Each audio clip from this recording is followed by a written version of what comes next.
she didn't realize the day she stopped texting first was the day she started loving herself again.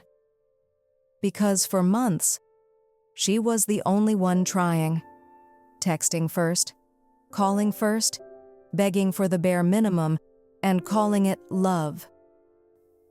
There was a time when his name lighting up her phone felt like magic.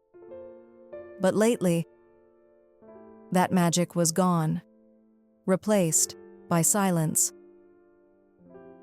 And maybe that silence was the peace she'd been searching for all along. Every morning, she'd open her phone, hoping to see his message. But there was nothing. Just unread chats and false hope. Still, she told herself, he must be busy.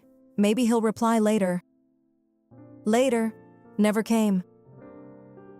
Yet she kept typing first, deleting, retyping, because she couldn't stand the distance. Her friends told her, if he wanted to, he would.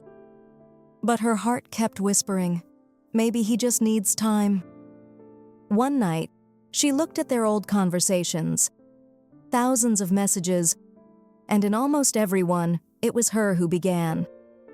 That's when it hit her. She wasn't keeping love alive. She was keeping denial alive.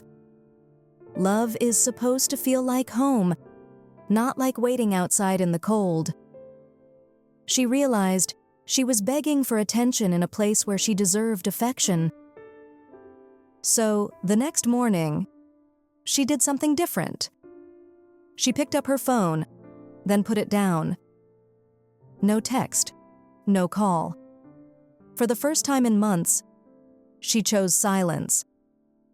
And surprisingly, it felt peaceful. At first, it was hard. Her fingers wanted to type, her heart wanted to chase.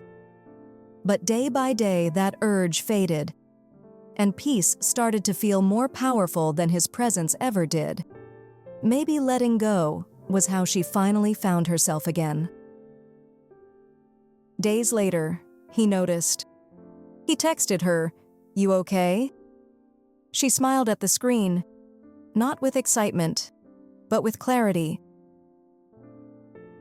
Because by now, she had healed from the version of herself that needed his attention to feel worthy.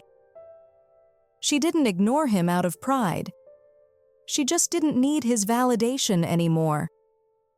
Her silence was no longer sadness. It was self-respect. And that was her quiet victory.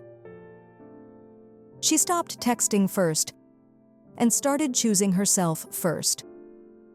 Because sometimes walking away isn't losing someone, it's finding yourself again. What part of this story spoke to your heart? Subscribe for more Whispers from Her Heart.